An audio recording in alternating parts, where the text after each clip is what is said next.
এক কালেমায় হালুয়া রুটি, এক কালেমায় ফাঁসি। সুবহানাল্লাহ। তো আমরা কোন কালিমা শিখলাম? আমি একটা শর্ত দিছি শুধু, নাকি একটা শর্ত আমি বলছি, আপনি যে কোনো বিষয়ে তুমি আমাকে কথা বলবা, কিন্তু দিনের পথে আমি কি বলবো কি করব এই বিষয়ে কোনো কথা বলতে পারবো না। আমাকে নিয়ে সাবধান, কোনোভাবে থামাইতে যাবা না, এই বিষয়ে আমি হার্ড হয়ে যাব। কেন বলছি জানেন? আমি তাকে এটাও বুঝাইছি যে যদি মারা যায়, যদি শহীদ হয়ে যায়, দেখা হবে ইনশাআল্লাহ জান্নাতে। টাইম আছে বেটা, আমরাও যা আগামী রাষ্ট্র পরিচালনা করবো না, গ্যারান্টি আছে? যদি আল্লাহ চাই কোনো ব্যক্তি থামাইতে পারবে? কিন্তু আমরা এই তন্ত্র মন্ত্রের রাষ্ট্র পরিচালনা করবো না। আমরা যেদিন রাষ্ট্র পরিচালনা করবো কোরআন সুন্নাহ অনুযায়ী রাষ্ট্র পরিচালনা, এর বাহিরে বিকল্প কোনো পথ খোলা নেই ইনশাআল্লাহ সুম্মা ইনশাআল্লাহ। ওই মোল্লা কালিমা পড়াইতে যাওয়ার পরে সৈয়দ কুতুব রাহিমাহুল্লাহ বলেছিলেন যে তুমি যেই কালিমা পড়ে রুটি রুজি খাও, সেই কালিমার কারণে আজকে আমি ফাঁসির মঞ্চে। তো আমরা সেই সৈয়দ কুতুবের কালিমা শিখেছি, আমরা শিখেছি মোহাম্মদ বিন কাসিমের কালিমা, আমরা শিখেছি তারিক বিন জিয়াদের কালিমা, আমরা শিখেছি উমর মুখতারের কালিমা, আমরা শিখেছি কাসিম নানতবির কালিমা, আমরা শিখেছি হুসেন আহমদ মাদানির কালিমা। আমরা এমন কালিমা শিখে নাই, মোল্লা ব্র্যাডলির কালিমা আমরা শিখি নাই, আমরা গোলাম আহমদ কাদিয়ানির কালিমা শিখি নাই। অতএব আমাদের কালিমা আমাদের ফাঁসির কাস্টে ঝুলাইতে পারে, কিন্তু আল্লাহর পথে অটল বিচল থাকবার হিম্মত রাখি ইনশাআল্লাহ। ইন্নাল্লাযীনা ক্বালু রাব্বুনাল্লাহ সুম্মা ইসতাকামু, ইন্নাল্লাযীনা ক্বালু রাব্বুনাল্লাহ, আল্লাহ বলতেছে নিশ্চয়ই যারা বলে ক্বালু রাব্বুনাল্লাহ, আমার রব কে? এত সহজ না এটা বলা, এত সহজ না এটা বলা, আমার রব আল্লাহ, এই কথা বলা এত সহজ না। এটার ইমান স্তরটা কত পাওয়ারফুল এটা বোঝা লাগবে, আমাদের এটা বোঝা লাগবে। আজকে আমরা বলে দেই, কিন্তু একটু পর একটা লাঠির বাড়ি দিলে কালিমার কথা বলে যাই। একটা লাঠির বাড়ি দিলে একটা ফটকা ফুটলে লোক থাকে না। কারণটা কি? এটার কারণ হচ্ছে আমাদের ইমানই দুর্বলতা। প্রথম কথা, তারা লগি বইটা নিয়ে জয় বাংলা বইলা মারলে দোষ নেই, একদল জিন্দাবাদ বইলা মারলে দোষ নাই, কিন্তু যদি বলি আল্লাহু আকবার তাইলে দোষ। ঠিক কি ঠিক না? এখন আমাদের তাহলে করণীয়টা কি? আমাদের করণীয় হলো আমরা এই সমস্ত দল বা পথ মতের গা হেলাবো না। আমরা দিনকে বিজয়ী করার জন্য আমাদের একটাই মিশন, এই ভূখণ্ডে যতদিন কোরআন সুন্নাহ বাস্তবায়িত না হবে ততদিন পর্যন্ত দিনের পক্ষে লড়াই করে যাব, কথা বলেই যাব। ইম্মা শরিয়া ওয়া ইম্মা শাহাদা, হয়তো শরিয়ত নয়তো শাহাদাত, জীবন চলে যাবে, শরিয়ত প্রতিষ্ঠা হওয়ার আগ পর্যন্ত থামবো না ইনশাআল্লাহ। আল্লাহর হুকুমের সামনে যে কোনো ব্যক্তির হুকুম আসুক, সে যত বড় নেতা হোক, বিশ্বের ক্ষমতাধর হোক, আল্লাহর হুকুমের সামনে যদি কোনো হুকুম আসে, লা তাআতা লি মাখলুকিন ফি মাসিয়াতিল খালিক, আল্লাহর হুকুমের অবাধ্যতায় বান্দার হুকুম মানা যাবে না। ইত্তাখাযু আহবারাহুম ওয়া রুহবানাহুম আরবাবাম মিন দুনিল্লাহ, ইত্তাখাযু আহবারাহুম ওয়া রুহবানাহুম আরবাবাম মিন দুনিল্লাহি ওয়াল মাসীহ ইবনে মারইয়াম। আমাদের কথা একবার কাট, কোথায় যাচ্ছে, কোথায় কি হইতেছে এগুলো গুনবার টাইম নেই। আলহামদুলিল্লাহ, কোনো ব্যক্তিকে খুশি করার জন্য যেমন জেল খাটি নাই, কোনো ব্যক্তি নারাজ হবে এজন্য বের হয়ে আসি নাই। রাজি খুশি করার দায়িত্ব একমাত্র কাকে নিয়েছি? আল্লাহকে। সুস্পষ্ট কথা বলতেছি, আল্লাহ পাক যে আইনগুলো করেছেন সেগুলোকে হারাম করার মতো শক্তি পৃথিবীর কারো নাই। এটাই মুসলিমের ইমান, এটাই ইমান। এটার নাম লা ইলাহা ইল্লাল্লাহ। এটার নাম কি? এটার নাম কি? যেটা আবু লাহাব বুঝছিল কিন্তু আমরা বুঝি না। আমরা বাঙালি হওয়ার কারণে হালালকে বানাই দিছি বৈধ, বৈধ হইলেও মনে হয় হালাল হয় না, আর হারামকে বানাই দিছি অবৈধ, অবৈধ হইলেও মনে হয় হারাম হয় না। কি আশ্চর্য বিষয়! বিএনপি সরকার হোক, আওয়ামী লীগ সরকার হোক, এমনকি জামাত সমর্থিত সরকার হোক, চরমোনাই সমর্থিত সরকার হোক, যে দলের পন্থী সরকার হোক, পৃথিবীর যে কোনো দল হোক, যে কোনো সরকার হোক, আল্লাহর আইন পরিবর্তনকারী কোনো ব্যক্তিকে মানা যাবে না, দলকে মানা যাবে না, সরকারকে মানা যাবে না। আল্লাহর আইনের বিরুদ্ধে গিয়েও যদি আমাদেরকে মানতে বলে, আমাদের সুস্পষ্ট কথা লা ইলাহা ইল্লাল্লাহ। আসলে দেখেন, কথা দিলে কথা রক্ষা করা এটা অনেক কষ্ট হইল। আমি রিয়েলি বলতেছি, মুরব্বীরা আছেন এখানে, অনেকেই বলবে গরম হয়ে গেছে হুজুর আইসে না। দেখেন, আমি দুইটা কথা বলি। আমি মাত্র 3 দিন হয়েছে বিয়ে করছি। কয়দিন? আগামীকালকে অথবা পরের দিন আমার আহলিয়াকে নিব। এই অবস্থায় বাড়িতে আয়োজন, অলিমা, এই সে অনেক কিছুর বিষয় থাকে। এর মধ্যে আমি প্রোগ্রামে আসছি। আলহামদুলিল্লাহ, আলহামদুলিল্লাহ, আল্লাহ মাফ করুক বলাটা কেমন হচ্ছে, তবু বলতে চাই যে এই ইস্যুতে তো যে আজকে আমি আসার করতে পারলাম না, অথচ আলহামদুলিল্লাহ এই কয়দিন যাবৎ সে আমাকে তাহাজ্জুদে ডেকে দেয়। আলহামদুলিল্লাহ। তো এখন বুঝেন, আপনি তাহাজ্জুদে ডেকে দেয়, ফজরে ডেকে দেয়, এবং তাহাজ্জুদ নামাজ একসাথে তাহাজ্জুদ ফজর পড়া হয়। আজকে আশা করতে পারলাম না। এখন যদি আমি বলি যে মাইকটা রাখেন, একজন কথা বলেন, আমি একটু নামাজ পড়ি, দিবে না? দেখবেন হই হুল্লোড় একটা শুরু হবে। এই যে হালাত আমাদের, এর থেকে বের হয়ে আসতে হবে। সেখান থেকে শুরু হয়েছে হই হুল্লোড়, মানে তাকবীর। শুনেন, আমরা জানি একটু পরে যদি 2টা ফটকা ফুটে কেউ থাকবে না। এগুলো আমাদেরকে বলা দরকার নাই। আমরা কারো আসি ভাইয়ের জন্য কথা বলি না। কে থাকলো না সেটাও চিন্তা করি না। আল্লাহ চিন্তা করি না, করার কিছু নাই।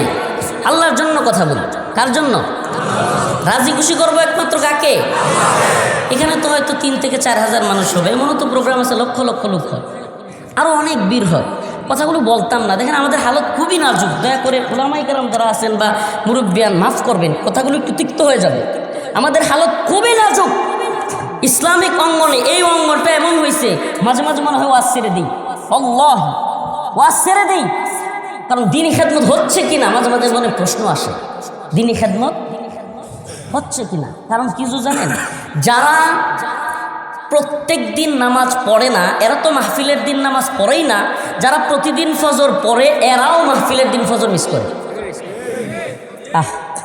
কি হালত, কি হবে এই মাহফিল দিয়ে? তাহলে এই ফ্যান্টাসি আর এই চিৎকার চেঁচামেচি, বিশ্বাস করেন, সেলফিবাজি ছাড়া এবং ইউটিউব ফেসবুকিং ভিডিও ছাড়া এমন অনেকেই আছে এত গুরুত্বপূর্ণ কথা বলার জন্য এত কষ্ট করে আসি যে কয়েকটা কথাই এলাকায় বলে যায়, মানুষগুলো শুনুক। তার মোবাইলের ঘোরাঘুরির কারণে সে কথাই শুনে না। তার মোবাইলের অ্যাঙ্গেল ঠিক করতে করতে বয়ান শেষ হয়ে যায়। তো এই জন্য বলতেছি, শুনেন, একটু সবাই কথা বলার দরকার নাই বাবা, প্লিজ কথাগুলো একটু শুনেন, কষ্টগুলো শুনেন। আমি এজন্য বলতেছি, আমি অল্প সংক্ষিপ্ত আকারে কথা একদম শেষ করে দিব।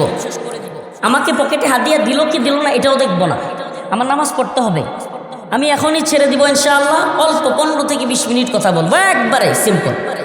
আসলে কথা 1 ঘন্টা 1.5 ঘন্টা সারা রাতও যদি বলি, কথা যা বলার 20 মিনিটও তাই বলবো। কথা বুঝছেন? এজন্য শুধুমাত্র আসছি যে একটা অঞ্চল, এই অঞ্চলে উস্তাদ আমাদের, আমি যখন হ্যাফসখানায় পড়ি তখন উনি ওই মাদ্রাসার উস্তাদ ছিলেন, যদিও উনি ছিলেন কিতাবখানার। তো আমি হ্যাফসখানায় পড়া থেকে আমি আলহামদুলিল্লাহ চেষ্টা করি যে আমার উস্তাদ কিংবা যারা মুরব্বী জন আছেন তাদেরকে যথাসম্ভব সম্মান দেয়া। আমি এই অবস্থায় কখনোই প্রোগ্রামে আসতাম না। আমার হালতটা বুঝতে হবে আপনাকে। আমি এই অবস্থায় কখনোই প্রোগ্রামে আসতাম না, আমার বাড়ির অবস্থা বা সব কিছু মিলে। কিন্তু কথা যেহেতু দিয়েছি, উনি আমার উস্তাদ মানুষ, আমাদের মাদ্রাসার উস্তাদ ছিলেন, তো সেই হিসাবে উনি গিয়েছেন, সে আমাদের বাড়িতে নেত্রকোনা, কথা নিয়ে এসেছেন, তো আসতে হয়েছে, আসছি। কিন্তু আমার একটা আর্জি থাকবে আপনাদের নিকট, দয়া করে রাখবেন কিনা জানি না, এই মাদারীপুরবাসী আপনারা আমার কাছে আমি কয়েকটা আর্জি রাখবো আপনাদের কাছে। আপনারা দ্বীনের জন্য, লিল্লাহিয়তের জন্য, খুলুসিয়তের জন্য এখন থেকে কাজ করার চেষ্টা করবেন। লৌকিকতা হলো শিরকে আসগার, ছোট শিরিক। এখন আমরা লৌকিকতা এমন পর্যায়ে পৌঁছাইছে, লৌকিকতা ছাড়া কিছুই নাই। বক্তা, আল্লাহ মাফ করুক আমাদেরকে, আমি প্রথমে আমাদের আত্মসমালোচনাটাই করি। আমাদের মধ্যে এমন অবস্থা হয়েছে যে কোথায় গেলে বেশি হাদিয়া পাওয়া যাবে, কোথায় গেলে যশ খ্যাতি একটু বেশি পাওয়া যাবে, কোথায় গেলে ইউটিউবাররা বেশি আসবে, কোথায় গেলে মানুষ একটু ফোকাস বেশি করবে, কিংবা কোথায় গেলে কোন বড় নেতাকে খুশি করা যাবে কিনা বা একটা লিঙ্ক হবে কিনা, এই টাইপের মানসিকতা তৈরি হয়ে গেছে। আল্লাহ মাফ করুক। শ্রোতাদের মানসিকতা হয়েছে কোন বক্তা কত বেশি সুর দিতে পারে, কোন বক্তা বেশি জমাইতে পারে, কোন বক্তার কথা খুব জজবা তৈরি হয় বা একটু ফ্যান্টাসি আসে। আর মাহফিল কর্তৃপক্ষের হলো শ্রোতা এবং বক্তাদেরকে একত্রিত করে কিছু হাদিয়া তুফা বা কিছু কালেকশন কিভাবে করা যায়, সিম্পল একবার। এটা ছাড়া তেমন কিছু দেখি না, এটা ছাড়া তেমন কিছুই দেখি না। হাকিকত বললাম, তো এইটা থেকে আমাদের 3 শ্রেণীকে বাইর হইতে হবে। 3 শ্রেণীকে এটা থেকে কি করতে হবে? পানি দেন, শুধু পানি বলে রাখছিলাম আগে থেকে, শুধু গরম পানি, আমি খাই না চাই। তো আমি বলতেছিলাম যে এই 3 শ্রেণী থেকে আমাদেরকে কি করতে হবে? কাজ করতে হবে। কার জন্য? কুল ইন্না সালাতি ওয়া নুসুকি ওয়া মাহইয়ায়া ওয়া মামাতি লিল্লাহি রাব্বিল আলামিন।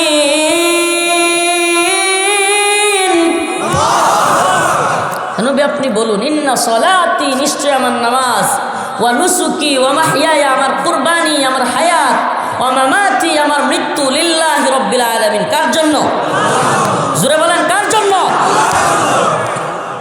জুলুম সহ্য করব কার জন্য? সবর করব কার জন্য? আরে রাসূলুল্লাহ সাল্লাল্লাহু আলাইহি সাল্লাম তো বলেছেন, মুমিনের 2টা বিষয় দেখে আমি অবাক হয়ে যায়।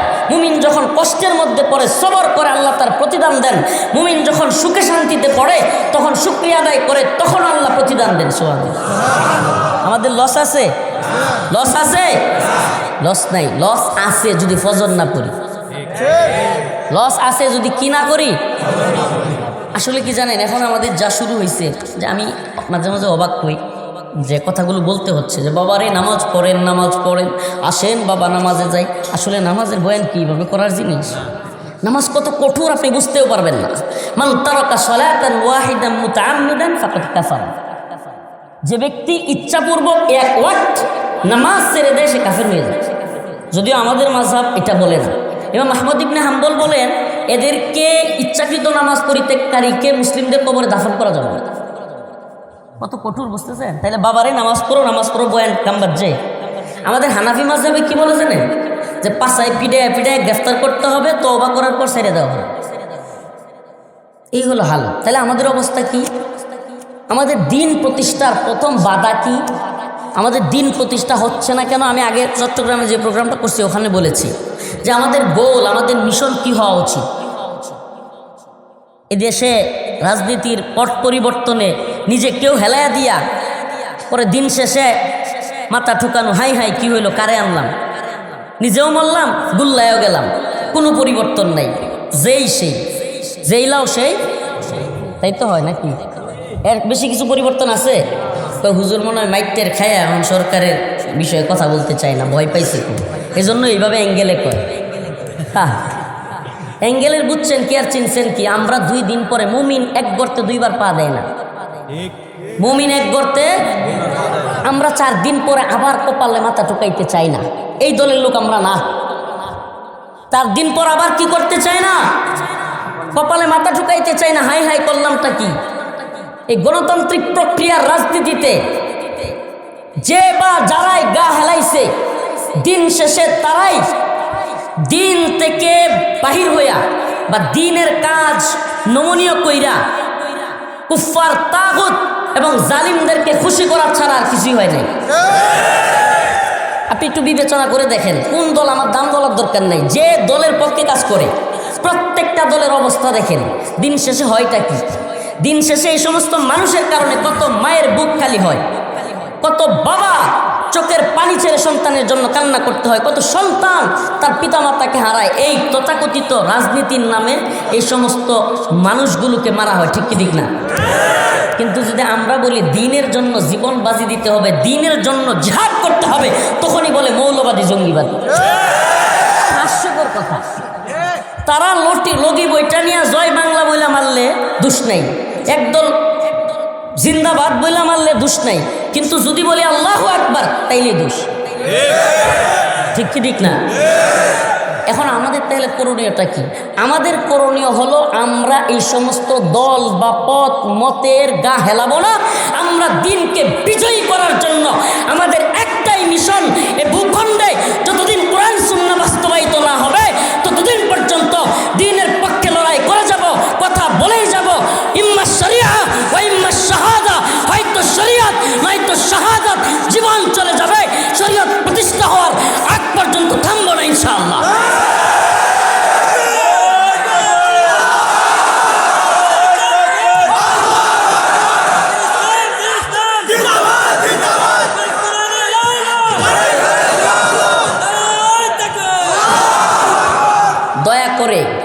কথাগুলো বোঝার চেষ্টা করবেন, গা হালায় দরকার নাই, কথাগুলো বোঝার চেষ্টা করেন। কত মায়ের বুক খালি হচ্ছে, কত বাচ্চা তার পিতামাতাকে হারাচ্ছে এই তথাকথিত রাজনীতির নামে। হচ্ছে কি হচ্ছে না? আপনি আমাকে বলেন, দিন শেষে কি কোরআন সুন্নাহ দেশে বাস্তবায়ন হবে?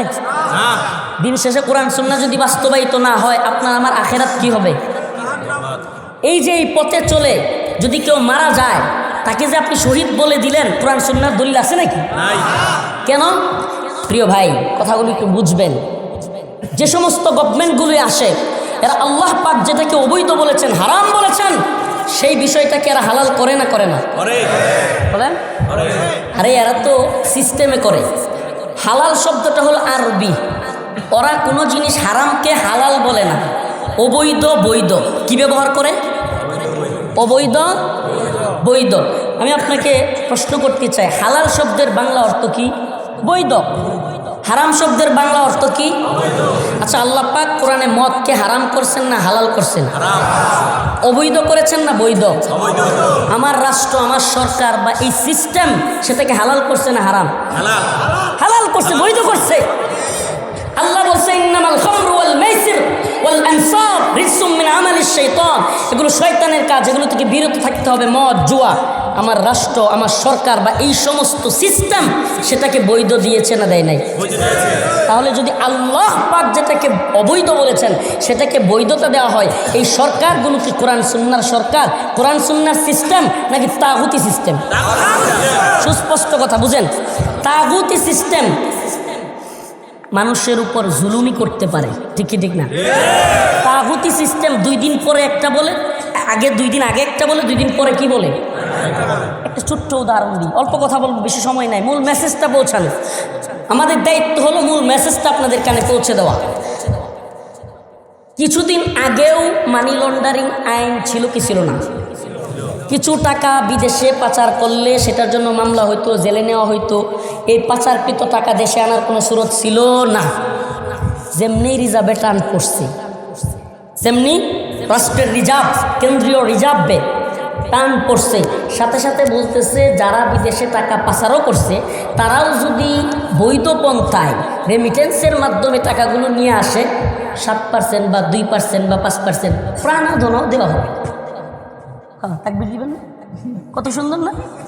দেখছেন আইন, দেখছেন আইন, দেখছেন টাকার টান। এটাই হলো মানুষের আইন। মানুষের আইন হলো এই যে টিস্যু, মনে করেন যে মুসলাম কিছুক্ষণ ফেলে দিলাম, বাস শেষ, বাস শেষ। মন চাইলো খেললাম, মন চাইলো খেললাম না। যেটাকে ভাল লাগলো সেটা করলাম, যেটা ভাল লাগলো না সেটা কি করলাম না। এই সমস্ত মানব রচিত আইন, এই সমস্ত কুফর শিরকগুলোকে নির্মূল করার জন্য আল্লাহ রসুল এই পৃথিবীতে আসছেন। আচ্ছা বলেন তো, রাসূলুল্লাহ সাল্লাল্লাহু আলাইহি ওয়াসাল্লাম যখন সবাইকে ডাকলেন, কুলু লা ইলাহা ইল্লাল্লাহ, তোমরা বলো কি লা ইলাহা তুফলিহুন, সফল কাম হবে। আবু লাহাব কি বলছিল? তাব্বাল্লাকা, ধ্বংস হও তুমি, লিহাযা জামাআতানা, এই জন্য আমাদেরকে একত্রিত করছো। আচ্ছা বলেন তো, যেই কালিমার দাওয়াত আবু লাহাব গ্রহণ করে নাই, তার মানে আবু লাহাব কি বুঝে নাই? আরে আবু লাহাব শুধু বুঝে নাই না, আমাদের চাইতে ভালো বুঝছিল। কেন জানেন? আবু লাহাব জানতো লা ইলাহা ইল্লাল্লাহ মানে হলো এক আল্লাহর ইবাদত করতে হবে, আল্লাহর হুকুম মানতে হবে, অন্য কারো হুকুম মানা যাবে না। আল্লাহর হুকুমের সামনে যে কোনো ব্যক্তির হুকুম আসুক, সে যত বড় নেতা হোক, বিশ্বের ক্ষমতাধর হোক, আল্লাহর হুকুমের সামনে যদি কোনো হুকুম আসে, লা তাআতা লি মাখলুকিন ফি মাসিয়াতিল খালিক, আল্লাহর হুকুমের অবাধ্যতায় বান্দার হুকুম মানা যাবে না।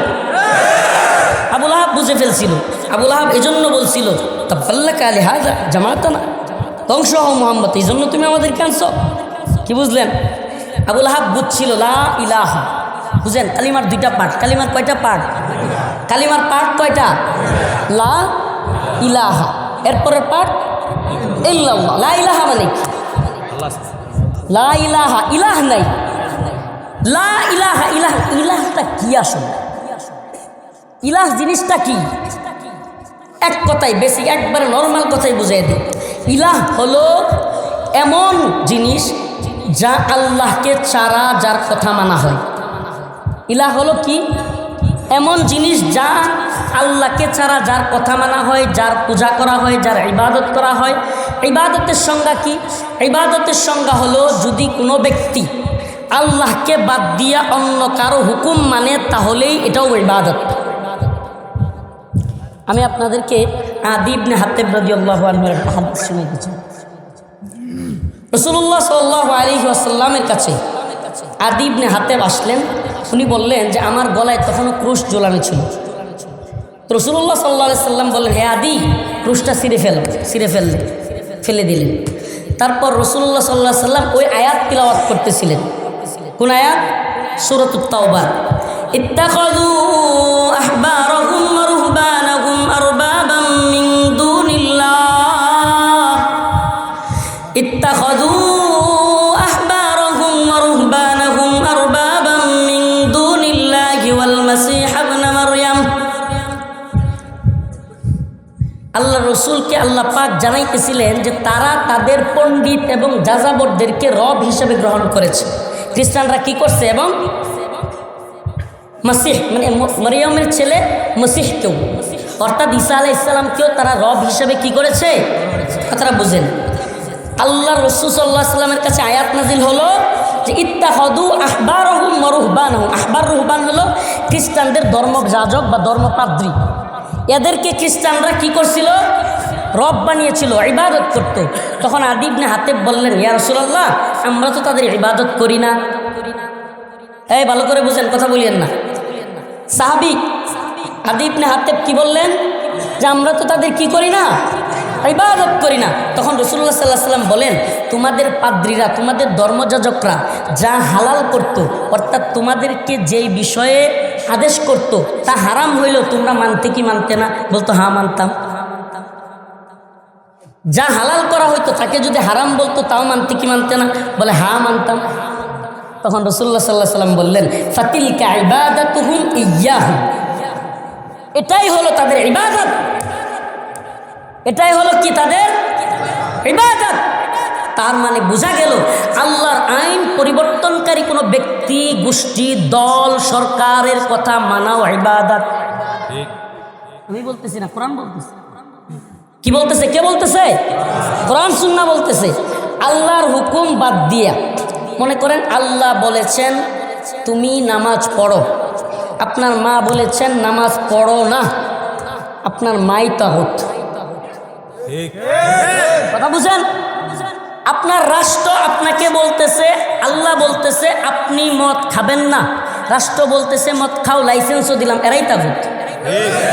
কথা একদম সুস্পষ্ট বুঝেন। আমাদের কথা একবার কাট। কোথায় যাচ্ছে, কোথায় কি হইতেছে, এগুলো গুনবার টাইম নেই। আলহামদুলিল্লাহ, কোনো ব্যক্তিকে খুশি করার জন্য যেমন জেল খাটি নাই, কোনো ব্যক্তি নারাজ হবে এজন্য বের হয়ে আসি নাই। রাজি খুশি করার দায়িত্ব একমাত্র কাকে নিয়েছি? আল্লাহকে। সুস্পষ্ট কথা বলতেছি, আল্লাহ পাক যে আইনগুলো করেছেন সেগুলোকে হারাম করার মতো শক্তি পৃথিবীর কারো নাই। এটাই মুসলিমের ইমান, এটাই ইমান। এটার নাম লা ইলাহা ইল্লাল্লাহ। এটার নাম কি? এটার নাম কি? যেটা আবু লাহাব বুঝছিল কিন্তু আমরা বুঝি না। আমরা এখন বাঙালি হওয়ার কারণে হালালকে বানাই দিছি বৈধ, বৈধ হইলেও মনে হয় হালাল হয় না। আর হারামকে বানাই দিছি অবৈধ, অবৈধ হইলেও মনে হয় হারাম হয় না। কি আশ্চর্য বিষয়। অথচ আদি ইবনে হাতেব কি বলেছিলেন? যে আমরা তো তাদের ইবাদত করি না। আমরা কি করি না? তাদের ইবাদত করি না। তখন রাসূলুল্লাহ সাল্লাল্লাহু আলাইহি ওয়াসাল্লাম কি বললেন? তোমাদের ধর্মযাজকরা, তোমাদের পাদ্রীরা যা হারাম করতো তোমরা কি তা মানতে না? তখন তিনি বললেন হ্যাঁ মানতাম। বলতো তোমরা তারা যা হালাল করতো তাকে তোমরা হারামটাকে হালাল হিসেবেও মেনে নিতে কিনা? হ্যাঁ মানতাম। রাসূল সাল্লাল্লাহু আলাইহি ওয়াসাল্লাম বললেন ফাতিলকা ইবাদাতুহুম ইয়্যাহুম, এটাই তাদের ইবাদত। অতএব বোঝা গেল আদি ইবনে হাতেব রাদিয়াল্লাহু আনহুর সেই হাদিস শুধুমাত্র সেই যুগের জন্য খাস নয়, কিয়ামতের আগ পর্যন্ত আল্লাহর বিধানকে যদি কেউ অগ্রাহ্য করে, বিএনপি সরকার হোক, আওয়ামী লীগ সরকার হোক, এমনকি জামাত সমর্থিত সরকার হোক, চরমোনাই সমর্থিত সরকার হোক, যে দলের পন্থী সরকার হোক, পৃথিবীর যে কোনো দল হোক, যে কোনো সরকার হোক, আল্লাহর আইন পরিবর্তনকারী কোনো ব্যক্তিকে মানা যাবে না, দলকে মানা যাবে না, সরকারকে মানা যাবে না। আল্লাহর আইনের বিরুদ্ধে গিয়েও যদি আমাদেরকে মানতে বলে, আমাদের সুস্পষ্ট কথা লা ইলাহা ইল্লাল্লাহ। সে আয়াত তিলাওয়াত করেছি, ইন্নাল্লাযীনা ক্বালু রাব্বুনাল্লাহ। একটা গজল খুব আমার ভালো লাগছিল, যদিও গজলটাকে একটু বিতর্কিত করছে এক পর্যায়ে, কিন্তু গজলের দুইটা কলি আমার খুব ভালো লাগছিল। এক কালেমায় হালুয়া রুটি, এক কালেমায় ফাঁসি। সুবহানাল্লাহ। তো আমরা কোন কালিমা শিখলাম? এটা অনেকেই খেয়াল করে না, বাস্তব কথা। সম্ভবত ইমাম আহমদ ইবনে হাম্বল, ওনাকে হয়তো ফাঁসির আগে বা উনি হয়তো সৈয়দ কুতুব রাহিমাহুল্লাহ, সুবহানাল্লাহ, সৈয়দ কুতুব শহীদ রাহিমাহুল্লাহ এক ইমাম সাহেব ফাঁসির আগে কালিমা পড়াইতে গেছে। কি করতে গেছে? কালিমা পড়াইতে গেছে ফাঁসির আগে। কাকে? তাফসির ফি জিলালিল কুরআনের মহালেখক, যার রচিত এই কিতাব পড়লে সুবহানাল্লাহ, এর নাকি জেলে বসে উনি লিখছে, কল্পনাও করা যায় না, বেনজির এক কিতাব তাফসির ফি জিলালিল কুরআন পড়লে বোঝা যায়। অথচ সৈয়দ কুতুব রাহিমাহুল্লাহকে ফাঁসির আগে কালিমা পড়াইতে গেছে এক মোল্লা। ওই মোল্লা কালিমা পড়াইতে যাওয়ার পরে সৈয়দ কুতুব রাহিমাহুল্লাহ বলেছিলেন যে তুমি যেই কালিমা পড়ে রুটি রুজি খাও, সেই কালিমার কারণে আজকে আমি ফাঁসির মঞ্চে। তো আমরা সেই সৈয়দ কুতুবের কালিমা শিখেছি, আমরা শিখেছি মোহাম্মদ বিন কাসিমের কালিমা, আমরা শিখেছি তারিক বিন জিয়াদের কালিমা, আমরা শিখেছি উমর মুখতারের কালিমা, আমরা শিখেছি কাসিম নানতবির কালিমা, আমরা শিখেছি হুসেন আহমদ মাদানির কালিমা। আমরা এমন কালিমা শিখি নাই, মোল্লা ব্র্যাডলির কালিমা আমরা শিখি নাই, আমরা গোলাম আহমদ কাদিয়ানির কালিমা শিখি নাই। অতএব আমাদের কালিমা আমাদের ফাঁসির কাস্টে ঝুলাইতে পারে, কিন্তু আল্লাহর পথে অটল বিচল থাকবার হিম্মত রাখি ইনশাআল্লাহ। ইন্নাল্লাযীনা ক্বালু রাব্বুনাল্লাহ সুম্মা ইসতাকামু, ইন্নাল্লাযীনা ক্বালু রাব্বুনাল্লাহ, আল্লাহ বলতেছে নিশ্চয়ই যারা বলে ক্বালু রাব্বুনাল্লাহ, আমার রব কে? এত সহজ না এটা বলা, এত সহজ না এটা বলা, আমার রব আল্লাহ, এই কথা বলা এত সহজ না। এটার ইমানের স্তরটা কত পাওয়ারফুল এটা বোঝা লাগবে, আমাদের এটা বোঝা লাগবে। আজকে আমরা বলে দেই, কিন্তু একটু পর একটা লাঠির বাড়ি দিলে কালিমার কথা বলে যাই। একটা লাঠির বাড়ি দিলে একটা ফটকা ফুটলে লোক থাকে না। কারণটা কি? এটার কারণ হচ্ছে আমাদের ইমানই দুর্বলতা। প্রথম কথা, আমি নামাজ পড়ি না কেন? কারণ আমার বিশ্বাস আল্লাহর সাথে ওই পর্যায়ের না, আমার বিশ্বাস আল্লাহর সাথে ওই পর্যায়ের না যে আমি কবরে গেলে ধরা খাবো কনফার্ম, আর কোনো কথা নাই। একটু পর আমাকে পুলিশ ধরে নিয়ে যাবে এই কাজটা করলে, জানা সত্ত্বে জীবনও সেই কাজ কেউ করতো না। তার মানে পুলিশের কাছে ধরা খাওয়ার ভয় আছে। আর এই পুলিশ কি করতে পারে? এই র্যাব কি করতে পারে? কি করতে পারে? সর্বোচ্চ মৃত্যুদণ্ড দিতে পারে, তাই তো? মুমিনের বিশ্বাস তো দুনিয়াতে না, মুমিনের বিশ্বাস কি না? দুনিয়া কি দারুল জাজা না দারুল ইমতিহান? পরীক্ষার জায়গা নাকি প্রতিদানের জায়গা? তো পরীক্ষার জায়গায় পরীক্ষা দিতে আসছি, কে মারবে, কে ধরবে, কে কাটবে দেখবার টাইম আছে? কথা ভালোভাবে বুঝেন। পরীক্ষার জায়গায় কি করতে আসছি? মনে কিছু নিয়েন না, মানে যদিও বলবেন হুজুর কি বলে, আমি আগেই বলেছি যে 2 থেকে 3 দিন হয়েছে বিয়ে করছি। কথাগুলো কেন বলতেছি বুঝেন? আমি একটা শর্ত দিছি শুধু, নাকি একটা শর্ত আমি বলছি, আপনি যে কোনো বিষয়ে তুমি আমাকে কথা বলবা, কিন্তু দিনের পথে আমি কি বলবো কি করব এই বিষয়ে কোনো কথা বলতে পারবো না। আমাকে নিয়ে সাবধান, কোনোভাবে থামাইতে যাবো না, এই বিষয়ে আমি হার্ড হয়ে যাব। কেন বলছি জানেন? আমি তাকে এটাও বুঝাইছি যে যদি মারা যাই, যদি শহীদ হয়ে যাই, দেখা হবে ইনশাআল্লাহ জান্নাতে। এই দুনিয়াতে তো রাস্তায় কালকেও আমি মারা যেতে পারি, তুমি যে আমার বাধা দিবা, তুমি যে আমাকে বাধা দিয়ে আটকায় রাখবা, এর পরের দিন যে আমি বিছানায় পরে মারা যাবো না, গ্যারেন্টি আছে? ওয়ারেন্টি আছে? ও ভাই, বুঝার চেষ্টা করেন, বুঝার চেষ্টা করেন। আরে আমেরিকার মতো পরাশক্তি $50 লাখ ঘোষণা করেছিল আল্লামা সিরাজউদ্দিন হাক্কানি হাফিজাহুল্লাহর নামে। কল্লার মূল্য কত? $50 লক্ষ। $50 লক্ষ ঘোষণা করা ব্যক্তি 2 যুগ যুদ্ধ করার পরে সোভিয়েত ধ্বংস, সোভিয়েত রাশিয়ার দম্ভ অহংকার চুরমার হয়ে গেল, এমনকি সোভিয়েত ভেঙে গেল, আমেরিকা আসলো, গোলামির জিনজির পায়ে পড়ে মাথা নিচু করে চুক্তি সই করে বাবা বাবা ডাইকা আফগানিস্তান থেকে চলে যেতে হলো। 50 লাখ US ডলার দাম মূল্য, কল্লার দাম যার করলো সে আল্লামা সিরাজউদ্দিন হক্কানি, আল্লাহ পাক তাকে আফগানের স্বরাষ্ট্রমন্ত্রী বানায় দেন। টাইম আছে বেটা, আমরাও যা আগামী রাষ্ট্র পরিচালনা করবো না, গ্যারেন্টি আছে? যদি আল্লাহ চাই কোনো ব্যক্তি থামাইতে পারবে? কিন্তু আমরা এই তন্ত্রমন্ত্রের রাষ্ট্র পরিচালনা করবো না। আমরা যেদিন রাষ্ট্র পরিচালনা করবো কোরআন সুন্নাহ অনুযায়ী রাষ্ট্র পরিচালনা, এর বাহিরে বিকল্প কোনো পথ খোলা নেই। ইনশাআল্লাহ সুম্মা ইনশাআল্লাহ। আলেমদের হিম্মত আরো বাড়তেছে, দোয়া করেন আপনারা। ভিতর থেকে আসছি তো, আলেমদের হিম্মত আরো বাড়তেছে, বিজয়ের সুঘ্রাণ পাওয়া যাচ্ছে। সালাউদ্দিন আইয়ুবী রাহিমাহুল্লাহ আকসা বিজয়ের পূর্বের নমুনা আজকের গোটা বিশ্বেও দেখা যাচ্ছে।